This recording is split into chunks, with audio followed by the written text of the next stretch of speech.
Hola, ¿cómo están? ¿Han escuchado hablar de Blackwater o llamada Academy? A la cabeza del mercenario estadounidense Erik Prince, una empresa acusada de violaciones a los derechos humanos y que sigue lucrando con la guerra y los conflictos que ellos mismos desatan.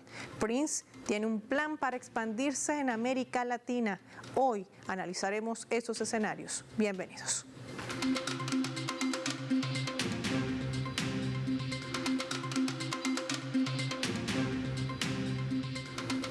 Les proponemos por esta razón desplegar nuestro mapa y revisar algunos datos claves que nos ayudan a entender lo que está sucediendo en el terreno. Erik Prince en Latinoamérica. Vamos a desplegar nuestro habitual mapa mundi e identificar este país con los colores de su bandera, el Ecuador. Allí, este mercenario estadounidense, Erik Prince, fundador de esta firma de seguridad privada, a la que ha denominado Blackwater, ahora llamada Academy, después de que la vendiese el año 2010, regresa a Ecuador para supuestamente capacitar a la policía, a las Fuerzas Armadas, después de que el gobierno de Daniel Noboa aceptara su oferta. Hay que recordar que el presidente del Ecuador anunciaba una alianza estratégica para fortalecer las capacidades del Ecuador en la lucha contra el narcoterrorismo y la pesca ilegal. También hizo la aparición sorpresa en una operación de seguridad en Guayaquil, en el principal puerto de esa ciudad, uno de los más utilizados por las mafias del narcotráfico para enviar grandes cantidades de droga hacia distintos destinos, entre ellos Norteamérica y el continente europeo.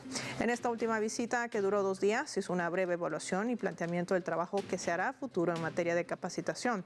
Aún se desconocen los términos del contrato, la duración y el supuesto asesoramiento. Todo esto además que tiene mucho vínculo con lo que sucede en nuestra región.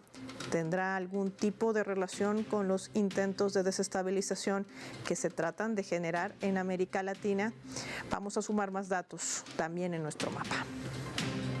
En su viaje, Erik Prince también visitó Perú, otra nación suramericana, para ofrecer entrenamiento a las fuerzas policiales, el ejército y grupos civiles. Se teme que su participación en temas de seguridad pueda llevar a la privatización de la seguridad, socavando la soberanía nacional y resultando en posibles violaciones de derechos humanos, especialmente en áreas rurales afectadas por la minería ilegal. Algunos críticos han señalado que su enfoque podría exacerbar los conflictos en lugar de resolverlos. Durante su visita, Prince se ha reunido ya con representantes de los pequeños mineros y planteó inclusive encuentros con la Policía Nacional, las Fuerzas Armadas y algunos funcionarios de inteligencia en el Perú. Afirmó que su objetivo es ayudar al gobierno peruano a extender la estabilidad y la seguridad de las zonas remotas y proteger a las personas y organizaciones criminales, todas ellas involucradas en la minería ilegal. Prince asegura que no va a sustituir al Estado, sino que los apoyará con herramientas de inteligencia, pero la experiencia mostraría a dónde llegan estos mercenarios, qué estrategia planean y sobre todo, qué es lo que planean hacer allí en el marco de su supuesta expansión o no en la región de América Latina. De esto y más vamos a hablar con nuestros invitados.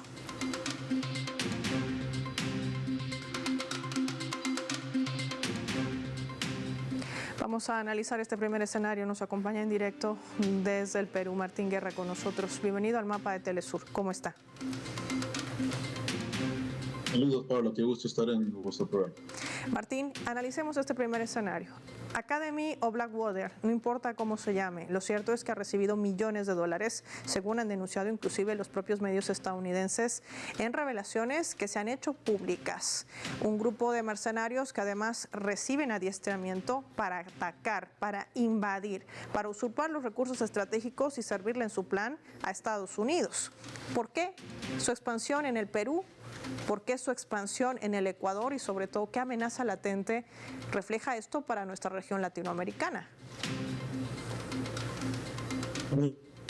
Muy buena la caracterización del personaje de Erik Prince como un líder de mercenarios, como un mercenario. Este personaje de una trayectoria nefasta en el mundo, de crímenes de lesa humanidad del 2007 en Irak, ha tenido sus tentáculos en Afganistán y más cercanamente en América Latina, ¿no? En reuniones con el llevando y trayendo civiles y exmilitares en areaje, como en Colombia, en El Salvador, hacia Haití también, en Ecuador, correlación con el presidente Noboa, y ahora aquí en la dictadura que tenemos en el Perú con el señor Boluarte, el señor es invitado por Hernando de Soto a ampliar sus tentáculos también en esta región. El análisis creo que tiene 3 puntos importantes. Es que en estos momentos de la correlación de fuerzas a nivel internacional y de la dinámica del Estados Unidos se ven retrocediendo económicamente frente a otros enclaves económicos.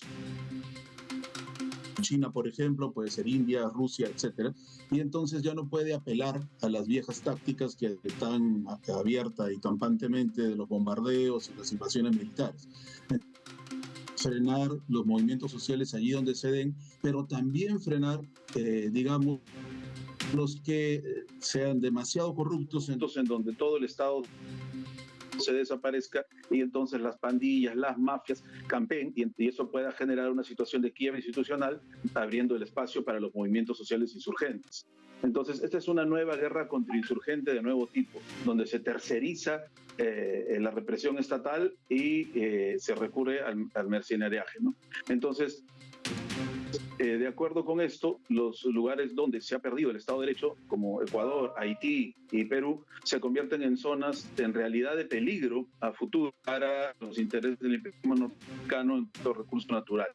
Por el que persona aparece como una especie de representante de seguridad privada, que en realidad es un mercenario, y el Estado se convierte en un tercerizador de las fuerzas represivas, ¿no? El Estado tiene el monopolio de las fuerzas represivas, pero ya no lo hace con los propios recursos, sino que ahora terceriza, busca agentes extranjeros. Lo segundo, los gobiernos, tanto como Ecuador, Haití y Perú, se encuentran sin poder solucionar los graves problemas que ellos mismos han generado. Por ejemplo, en el Perú, en el 2024 se aprobó una ley que cambia el concepto de lo que es una organización criminal, permitiendo, facilitando que las organizaciones criminales reinen en el país. Las matanzas, los secuestros, las extorsiones son, digamos, el pan de cada día, están a la orden del día. Y entonces se vende esta idea aparente de caos social, de destrucción social. Entonces el discurso de se necesita mano dura cae precisamente con personajes como este. Y lo tercero, ¿quién es el articulador de la presencia de Eric Prince en el Perú? El señor Hernando de Soto. Hernando de Soto es un economista que los medios de comunicación de la concepción mediática lo presentan como una especie de genio de la economía. No es tal, en realidad sus libros y sus teorías se desmontan fácilmente. Él básicamente plantea formalizar lo informal sin cambiar para nada la estructura y el modelo económico de desarrollo del país. Entonces, de esta manera, este discurso le permite estar con los informales, que son sectores económicos emergentes, gente humilde y que pretende también salir de pobreza, y estar al mismo tiempo con las oligarquías. Este señor, el año 78, trabajó para desmontar los avances económicos del presidente Velasco. El año 80 funda el Instituto de Libertad y Democracia. Estuvo metido durante el gobierno de Fujimori el año 91 en relación con los Estados Unidos para combatir el tráfico ilícito de drogas. Ya sabemos lo que significa la DEA como avanzada imperialista. Luego fue nombrado por Alan García en su segundo gobierno como representante personal para la firma del TLC con los Estados Unidos. Ha sido asesor muchas veces de Keiko Fujimori, la representante de la corrupción y la familia más corrupta en el país. Entonces, este es el personaje que ha intentado ser candidato presidencial en las últimas elecciones que se han convocado, que van a ¿no? En dictadura, y es el que trae a Eric Prince al Perú. Entonces, la liaison con el imperialismo norteamericano y con los intentos de generar grupos paramilitares, ¿no? Para controlar a las pandillas, en realidad no para reprimirlas o dominarlas, o a las mafias, sino para controlarlas. Es más, Paola, para darles entrenamiento militar.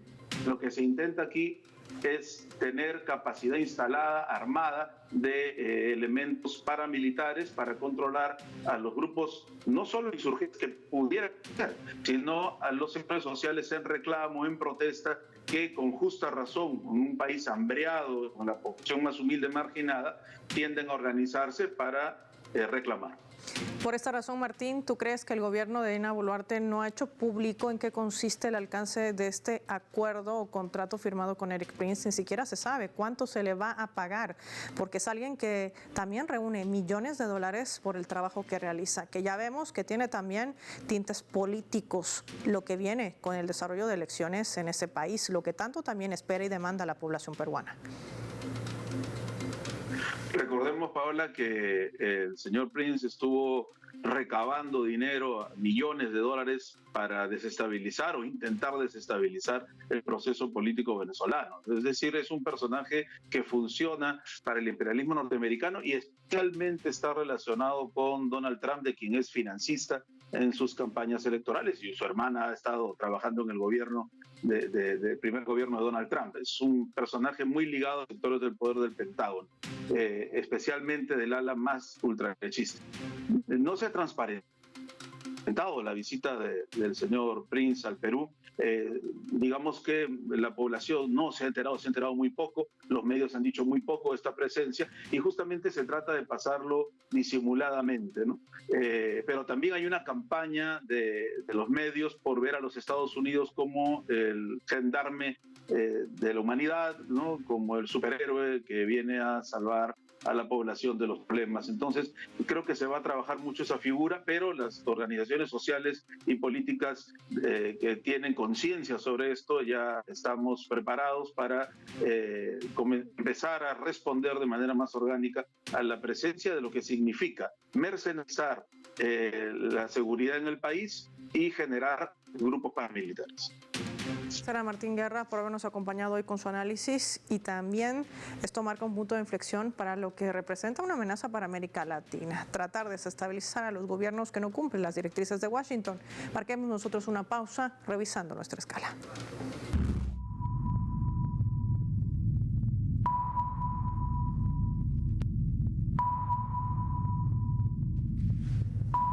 Compartimos a través de la pantalla del mapa lo que está titulando este portal web de RT, una cadena aliada también de nuestra multiplataforma Telesur.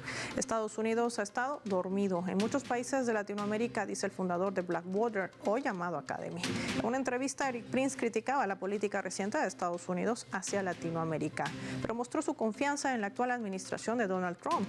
Creo, decía Prince, que Estados Unidos ha estado dormido en muchos de estos países vecinos, y muchas de las tonterías que perseguían los programas de USAID eran casi contrarias a la promoción del comercio y el capitalismo. En cambio, promovían todo tipo de desviaciones sociales. Pero ahora la administración de Trump está definitivamente volviendo a centrarse en el comercio, en la energía, en los minerales, en los productos manufacturados y los productos agrícolas. Apuntaba el mercenario estadounidense Eric Prince, quien tiene muy buenas relaciones con el republicano, no solamente en su primer mandato, el 2017, sino también en la actual gestión, que le sigue sirviendo para trazar su estrategia en la región latinoamericana y caribeña. De esto y más hablamos al volver.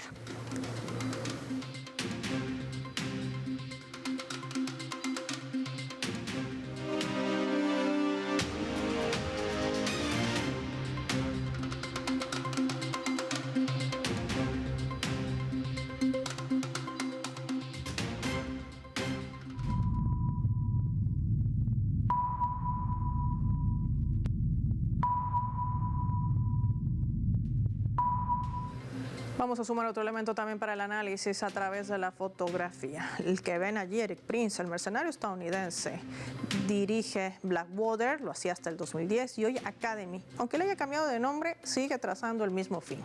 Varios informes circulan sobre un posible acuerdo entre el gobierno de transición de Haití y la empresa militar privada estadounidense, encabezada por Prince.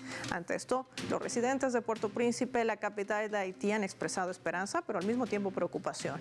En medio de una ola extrema de violencia, desplazamiento forzoso, muchos de los ciudadanos anhelan con un rápido retorno a la seguridad. Mientras las autoridades eluden las preguntas, otros abogan por fortalecer las fuerzas nacionales en lugar de depender, escúchese bien, de mercenarios extranjeros. Sin embargo, esto genera serias preocupaciones entre defensores también de derechos humanos y civiles, que siguen denunciando la falta de transparencia en torno a los posibles abusos que puedan cometer estos mercenarios mercenarios que forman parte de Academy a la cabeza de Eric Prince contra los ciudadanos haitianos.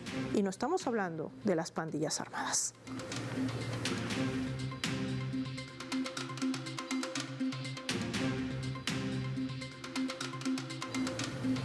Para analizar este escenario nos acompaña Eduardo Meneses, politólogo, experto también en temas internacionales y geopolíticos. Nos acompaña desde el Ecuador. Eduardo, qué gusto tenerte en el mapa. Bienvenido. Qué gusto, muchas gracias por la invitación. Un saludo a ustedes y a quienes nos escuchan. Eduardo, ¿qué trama Eric Prince con su expansión en América Latina? Y quiero compartir contigo y con nuestros televidentes un dato que han reflejado las propias autoridades de Haití. Se han entregado drones para atacar supuestamente las pandillas armadas en estos barrios que controlan en su mayoría la capital, Puerto Príncipe. También hay el traslado dentro de este compromiso, lo poco que se sabe de este acuerdo, como ha pasado con el Perú y como pasa con el Ecuador, nada transparente, que cerca de 150 mercenarios van a ser trasladados hasta Haití. Pero resulta que se ha llevado a cabo la masacre de más de 200 personas en Haití, pero ninguna forma parte de estos grupos pandilleros. Bueno, aquí yo creo que hay que resaltar primero el contexto geopolítico en el cual se desarrolla esta incursión, digamos, el desarrollo de la presencia de Blackwater, ahora que se llama Academy en América Latina. Primero que nada hay que recordar la forma en que se ha intensificado la disputa geopolítica entre Estados Unidos y las diferentes fuerzas emergentes que empujan un mundo multipolar, principalmente los BRICS y en particular con China. Y en este contexto hay que analizar lo que está sucediendo en una lógica de economía de guerra, una economía de guerra latinoamericana. En ese sentido, hay una disputa geopolítica claramente instaurada por el control de América Latina, tanto económicamente como geopolíticamente, y esto pasa por la presencia militar. La presencia militar que en términos, digamos, regulares ya está desarrollándose en países como Argentina o Ecuador, pero además en términos no regulares, y llamo no regulares porque justamente la incursión de estos mercenarios privados trata de utilizar zonas grises del derecho internacional, pasa justamente por empresas como la de Blackwater, que ahora se llama Academy. Es decir que podemos tener en este momento bases militares o presencia militar estadounidense desarrollándose directamente en países como Argentina o Ecuador, pero también hay un accionar militar privatizado que trata de accionar en los límites del derecho internacional en países justamente como Haití, en países en donde han intentado derrocamientos políticos, como es el caso de Venezuela, y en países que ellos mismos han creado, los propios Estados Unidos, a través de la DEA y de diferentes intervenciones ligadas a los grupos del narcotráfico, han llevado a un casi desaparecimiento total del Estado, como es el caso de Haití. Y digamos que Ecuador está yendo en un sentido parecido, ¿no? Entonces, el rol que tiene Blackwater o ahora Academy tiene que ver, por un lado, con ese control militar, pero que va más allá también en el control del descontento popular a través de los mecanismos de guerra económica, de control económico que está desarrollando también organizaciones como el FMI en Ecuador. Ahora, Eduardo, cuando tú apuntas justamente al Ecuador, este es otro escenario valioso que nos ayudará a entender esa disputa geopolítica que inclusive el propio Eric Prince lo ha reconocido en medio de esta guerra arancelaria que implementa la administración de Donald Trump, que es otro de los ejes de ataque y amenaza permanentes, no solamente contra América Latina, sino también con el resto del mundo. Quiero compartir contigo y nuestros televidentes la leyenda.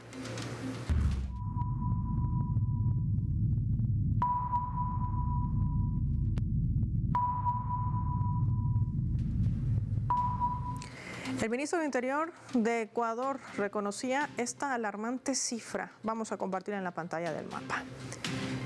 Los asesinatos con armas de fuego representan el 89% que han sido cometidos en el Ecuador. El primer trimestre de este 2025, la cifra de muertes violentas ha llegado a 4.557. Esto representa un crecimiento del 22% en comparación con la misma gestión del año 2023, que ha sido además inclusive catalogado como el año más violento de la historia del Ecuador, mientras que el aumento en los primeros 6 meses del 2024 es del 45%. La cifra del primer año del 2025 se convierte en el año más violento desde la gestión 2011, y lo dice el ministro de Interior del Ecuador, que forma parte del gobierno de Daniel Noboa. Eduardo, además, un gobierno que tiene acuerdos con Erik Prince, un gobierno que ha permitido el ingreso de estos mercenarios estadounidenses y que ha permitido que sean adiestradas la Policía Nacional y sus Fuerzas Armadas. ¿Qué representa esta declaración y cómo funcionará en todo caso esta estrategia para tratar de alguna manera de recolonizar América Latina, si lo entendemos bien o no? Sí, yo creo que claramente hay que analizar el caso ecuatoriano como un caso de avanzada, un caso de un modelo de esta nueva forma de este neoimperialismo, este neocolonialismo, claramente un plan cóndor del siglo XXI, pero que en este sentido, como lo decía anteriormente, hay que leerlo claramente con el escenario de guerra global en el que nos encontramos. ¿A qué me refiero con esto?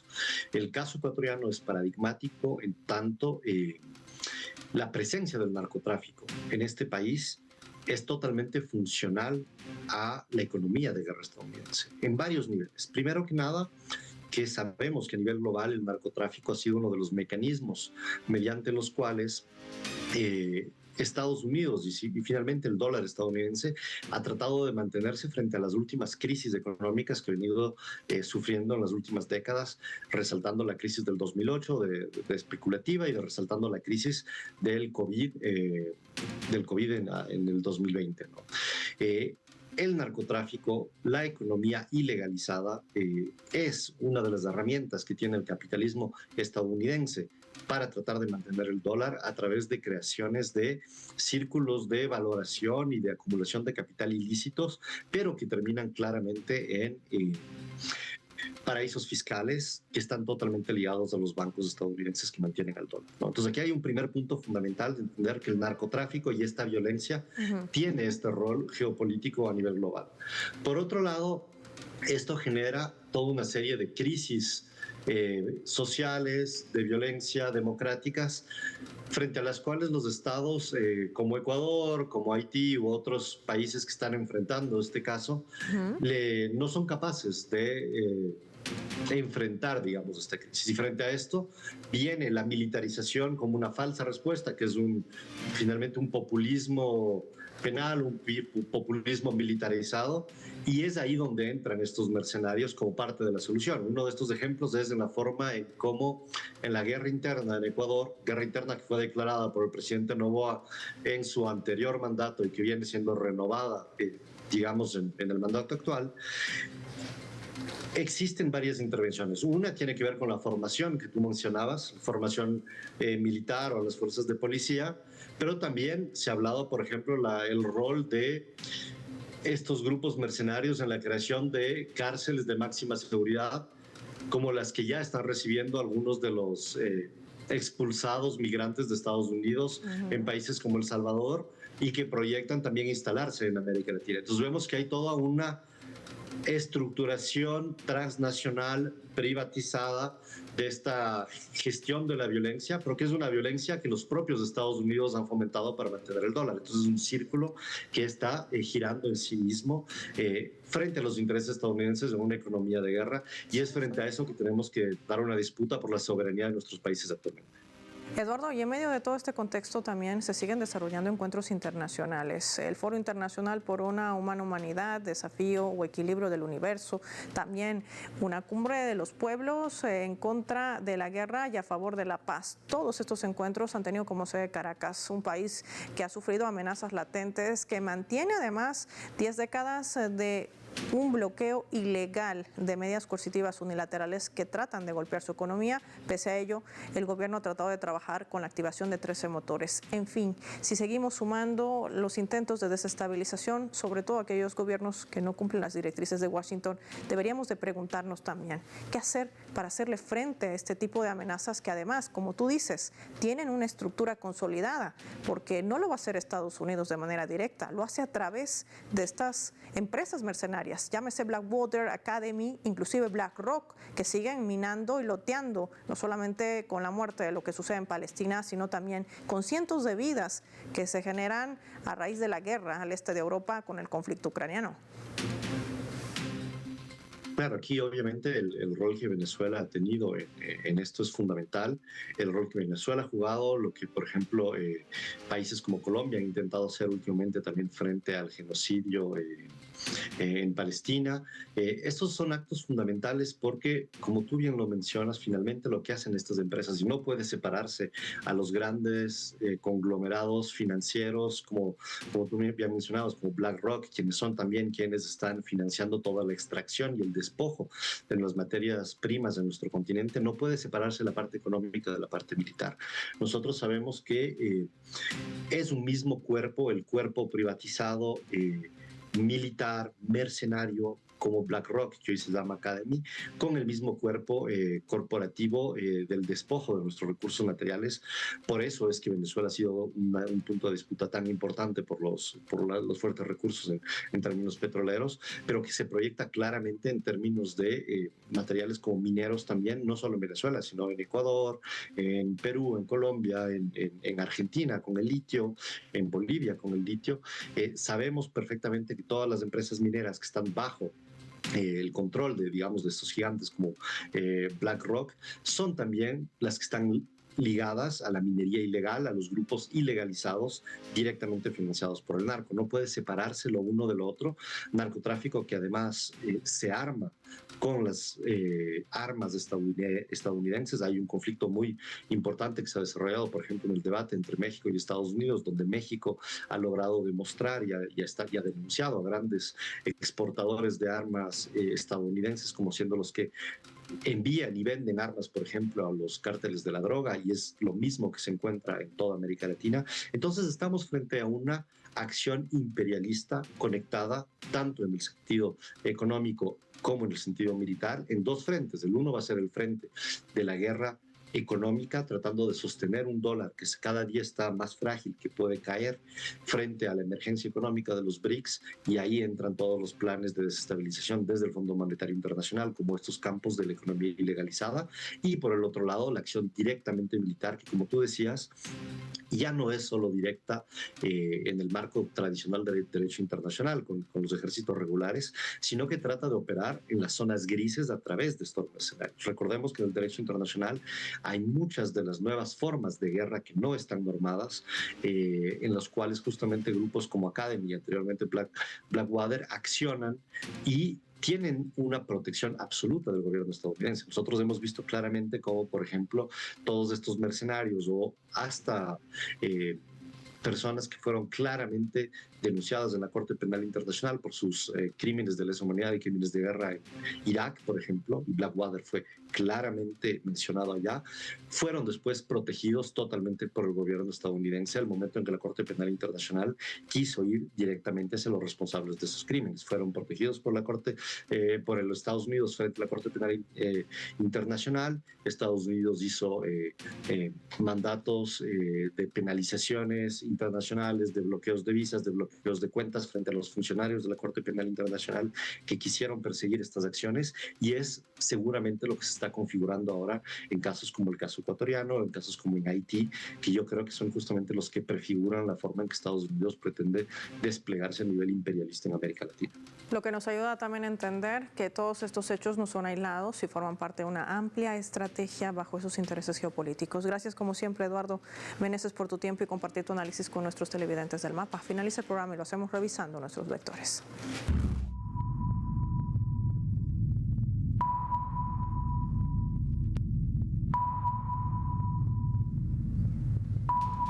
Nuestro radar en el mapa hoy nos refleja las tres claves sobre este tema: expansión de Blackwater o Academy en América Latina. 1. El negocio. Eric Prince ha amasado una fortuna en las zonas grises de los conflictos armados, denominados así porque allí se enraizan los intereses de Estados Unidos. Y se ha revelado, de acuerdo a informes que fueron publicados incluso por medios estadounidenses, que entre la gestión 2001 y 2009, Blackwater ha recibido más de $16,000 millones en contratos federales, sin contar un número desconocido de misiones clasificadas para la CIA, razón por la que Erik Prince se le ha catalogado como un especulador de la guerra. 2. Haití es otra de las estrategias que Blackwater Oil Academy, a la cabeza de Erik Prince, y a esta empresa estadounidense de mercenarios, ha venido suministrando drones de ataque. Se cree que hasta ahora han muerto cerca de 200 personas, pero ningún líder de las pandillas armadas. El contrato firmado con las autoridades haitianas también implica el envío de 150 mercenarios antes del fin de año para intentar recuperar territorio estratégico, pero para intentar en realidad controlar el Caribe y no acabar con las pandillas armadas. Forma parte de esta estrategia estructural. 3. Estrategia. Sí, Erik Prince tiene clara esta estrategia estructural trazada para expandirse en América Latina con el reclutamiento de mercenarios y servirle así a los intereses geopolíticos de Estados Unidos. Controlar países como Ecuador, Perú, Haití y más allá. El objetivo, más que el rédito económico que percibe, que además será generar millones de dólares, es perturbar la paz de la región y sumarse a la desestabilización de los países que nos siguen las directrices de Washington, porque en geopolítica nada es casual. Soy Paola Pérez y nos vemos en la siguiente edición del Mapa.